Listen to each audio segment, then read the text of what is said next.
कहानी है निर्दोष रानी की कहानी। इस कहानी में रानी निर्दोष है, फिर भी रानी को फंसाया जाता है गया है। आइए इस कहानी के माध्यम से समझेंगे कि इस रानी को क्यों फंसाया गया है, क्या प्रॉब्लम था, कौन सी बातें हैं कि रानी को फंसा दिया गया। और आप भी इसको कहानी को सुनने के बाद क्वेश्चन आंसर ज़रूर कर लीजिएगा, ठीक है ना। तो चलिए अब शुरू करते हैं निर्दोष रानी की कहानी। आइए प्यारे बच्चों, प्राचीन समय की बात है। एक राजा था जिसकी 7 रानियां थी। कितनी रानियां थी राजा की? एक राजा इसकी 7 रानियां थी। पहले 6 रानियां बहुत अहंकारी थी। 6 रानियां क्या थी? बहुत अहंकारी थी। लेकिन 7वीं रानी शांत स्वभाव की थी, वो बहुत शांत थी ना जी। शांति से ही अच्छा होता है, शांत रहना चाहिए। बहुत अच्छी थी। राजा उसे बहुत चाहता था और बाकी 6 रानियों से ज़्यादा वो 7वीं रानी के साथ अधिक समय व्यतीत करता था। वो सब झगड़ा करती थी, इसलिए उसके पास ज़्यादा कम बैठता था। 7वीं रानी उसको मानती थी, झगड़ा नहीं करती थी, सब बात समझाती थी, समझती थी, इसलिए वह 7वीं रानी के साथ वह रहा कर समझ देता था उसको।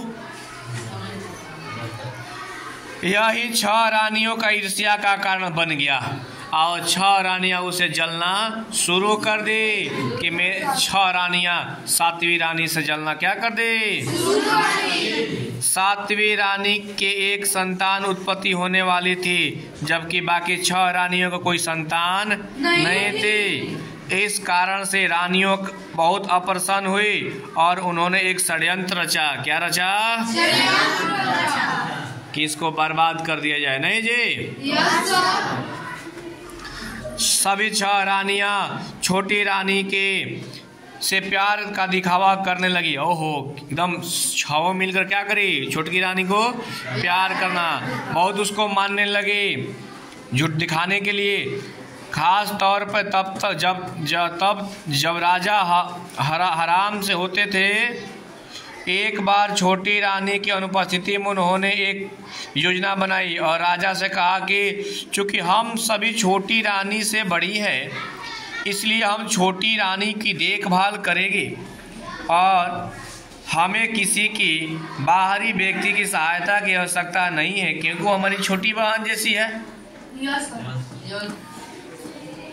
उन्होंने राजा से यह कहा कि आप लंबे समय के बाद एक संतान पाने जा रहे हैं और सभी संकेत यही है कि राजकुमार की उत्पत्ति होगा, तो एक बाहरी आया कुछ गलत कार्य कर सकती है।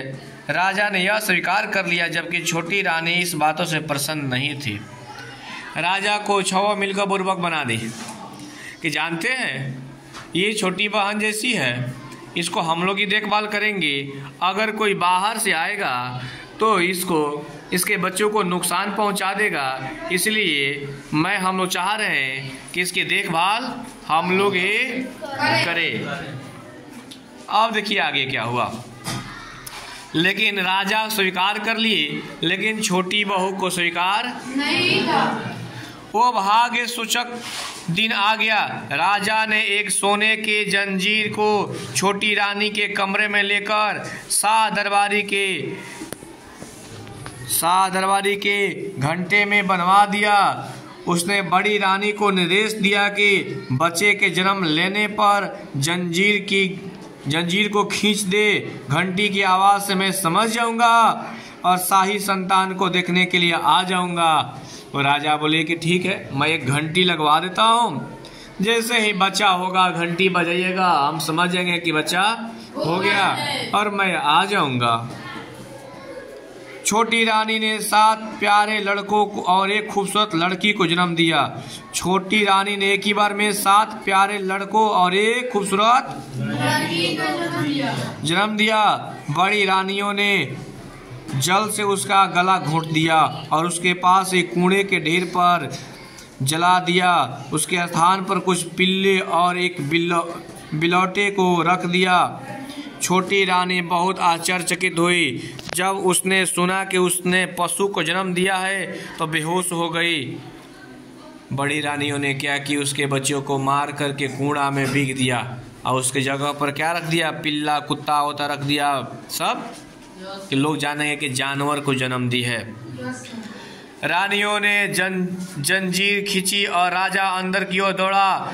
बड़ी रानी ने आंखों में आंसू लाते हुए बताया, छोटी रानी एक डायन है क्योंकि उसने पिल्लों और बिल्लों को जन्म दिया है।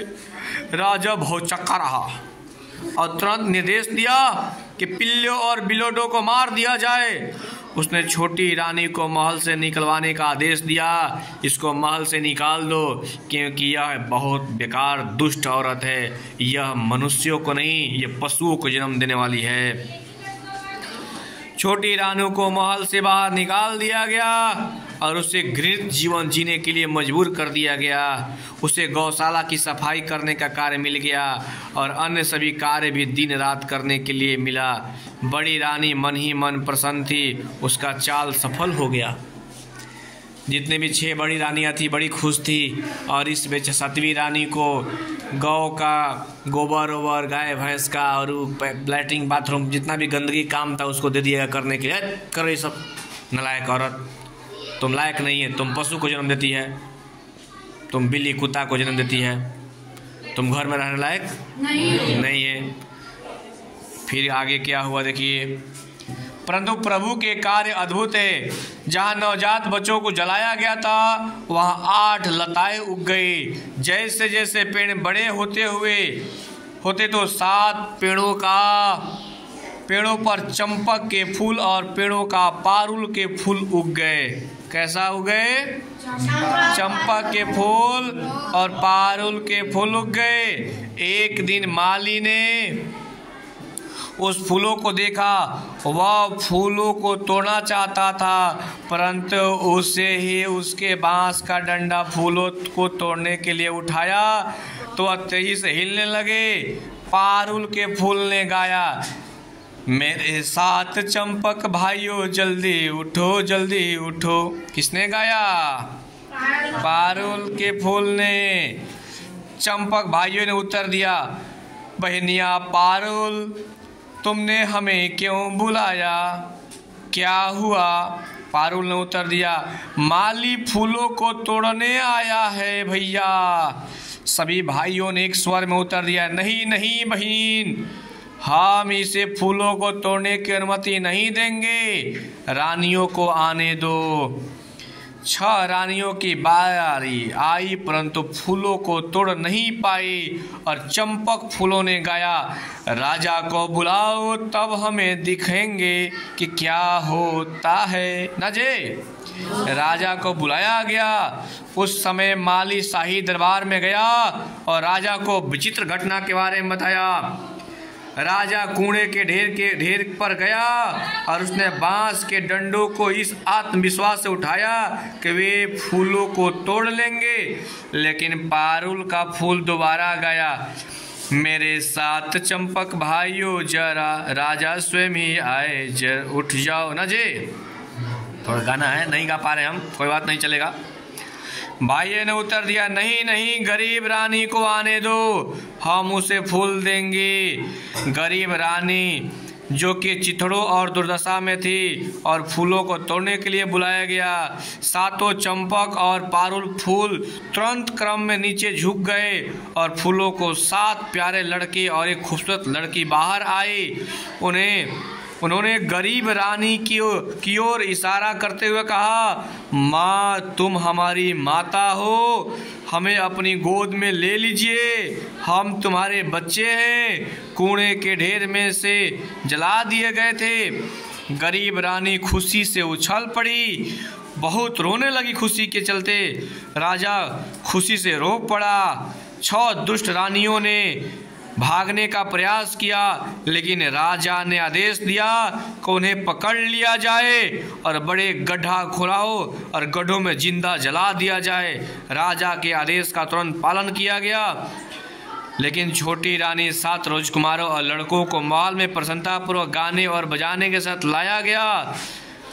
वहाँ एक बड़ा जश्न हुआ और उसके बाद वे सभी को सुखी जीवन के जीने के लिए आशीर्वाद मिला। तो इसे कहानी से यही सफलता मिलती है कि दूसरे को देखकर जलना नहीं चाहिए। जो दूसरे को देखकर जलेगा वह एक दिन किसी न किसी जल में, वह भी आग में जलकर भस्म हो जाएगा। जिस तरह से जिसको मारिएगा वैसे ही आपको दुनिया मारेगी, भगवान आपको मारेंगे। समय आ रहा है, हर किसी का समय आता है, इसीलिए किसी को दुख नहीं देना चाहिए।